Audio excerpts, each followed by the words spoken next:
नमस्कार, मी अश्विनी पुरी आणि तुम्ही पाहताय DS न्यूज 24 बातमी संगमनेर तालुक्यातून।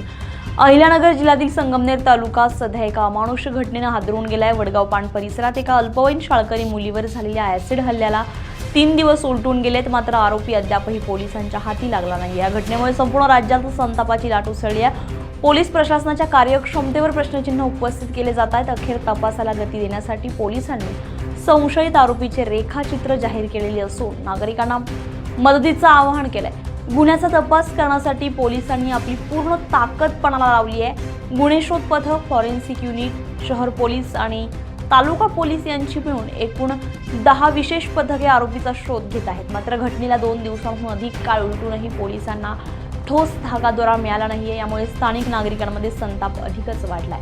तपासामध्ये प्रगती व्हावी यासाठी पोलिसांनी पीडित मुलगी आणि प्रत्यक्षदर्शींच्या मदतीने संशयित आरोपीचे रेखाचित्र तयार केलंय। हे रेखाचित्र आता सार्वजनिक करण्यात आलेले असून यातील व्यक्तीबाबत काहीही माहिती मिळाल्यास तात्काळ पोलिसांशी संपर्क साधण्याचं आवाहन करण्यात आलंय। माहिती देणाऱ्याचं नाव पूर्णपणे गोपनीय ठेवलं जाईल अशी ग्वाही आता पोलिसांनी दिली आहे।